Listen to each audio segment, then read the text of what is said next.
तर मित्रांनो, जय शिवराय आणि जय महाराष्ट्र. तर येत्या 11 जुलैला आहे मित्रांनो, महाराष्ट्राचे जुने आणि पारंपरिक मैदान 40 वर्ष जुने हे मैदान असल्यामुळे इथं 700 प्लस गाड्यांची नोंद नक्कीच होणार आहे. तर मैदानाचे नाव आहे जुना बैलपोळा मैदान माळशिरस. तर 2 मैदान ॲक्चुअली माळशिरसचे होणार आहे या महिन्यात. दोन्ही हिंद केसरीचे आणि आहे. मित्रांनो, आजचा जो आपला व्हिडिओ होणार आहे, तो होणार आहे पैऱ्यावर. तर मी तुम्हाला 11 जुलैला जे पैरे फिक्स झाले आहे, ते सगळे पैरे सांगणार आहे.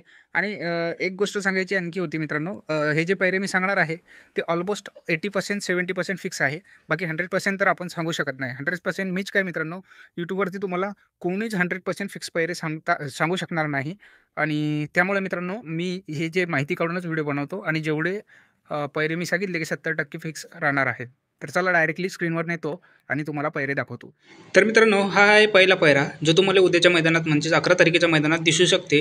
तो म्हणजे छत्रपती संभाजीनगरचा लखन आणि सम्राट. शाकीरभाई पठाण यांचा सम्राट आणि लखन तुम्हाला 11 तारखेच्या मैदानात दिसू शकते. त्याच्यानंतर दुसरा जो पैरा आहे मित्रांनो, तो म्हणजेच कॉकटेल उर्फ सुंदर आणि वाईकरांचा वादळ आणि सुंदर तुम्हाला 11 तारखेच्या मैदानात सज्ज दिसू शकता. आता मित्रांनो, हा जो पैरा आहे महाराज आणि बब्या, याच्यावर मी थोडा कन्फ्यूज आहे. हा पैरा मी रँडमली उचलला आहे मित्रांनो. हा पैरा काही तुम्हाला 50% दिसू शकते मैदानात. बाकी तुम्हाला काही माहीत असेल तर नक्कीच कमेंटमध्ये कळवा. आता पुढचा पैरा आहे मित्रांनो दिवाणा आणि तेजा. तर दिवाण्याची तब्येत थोडा डाऊन असल्यामुळे ह्या पैऱ्यावर पण मी असा फिक्स नव्हतो, पण मी माहिती काढल्यानंतर मला कळालं की हा पैरा तुम्हाला 11 तारखेच्या मैदानात दिसू शकते. विठ्ठल नानाचा घरचा साज हा आहे मित्रांनो. आणि मित्रांनो, आणखी एक गोष्ट तुम्हाला नवीन दिसू शकते, म्हणजेच तेजा आणि तुम्हाला भुंगाचा पैरा सुद्धा दिसू शकते. कारण का, भुंगा जो आहे मित्रांनो सध्या नानाकडे आहे आणि मला वाटते कदाचित ते बेंदूर इव्हेंटमुळे राहू शकते. पण असंही म्हणू शकतो की तेजा आणि भुंगाचा पैरा पण तुम्हाला मैदानासाठी दिसू शकते मित्रांनो.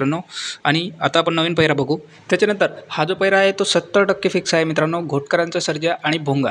तर हा जर पैरा नाही जुळला तर नक्कीच तुम्हाला तेजासोबत भुंगा दिसणार आहे.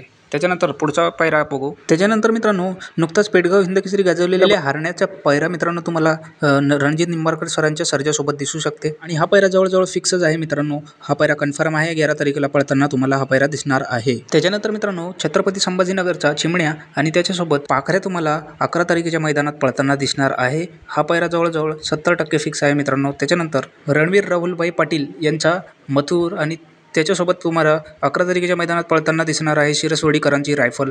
या जोडीनं भल्ले मोठे मैदानं गाजवले आहे मित्रांनो. हा पण गाजवणार असं वाटते. त्याच्यानंतर तुम्हाला बक्कासूर सोबत दिसणार आहे मित्रांनो व्हाईट गोल्ड चिक्या. तर मित्रांनो, बैलगाडा क्षेत्रातील विक्रमी खरेदी असलेला चिक्या तुम्हाला बकासूर सोबत 11 तारखेला पळताना दिसणार आहे मित्रांनो. आणि ही जोड पण टॉपची आहे. तर तुम्हाला व्हिडिओ आवडला असेल तर लाईक करा आणि चॅनलला सबस्क्राईब करा.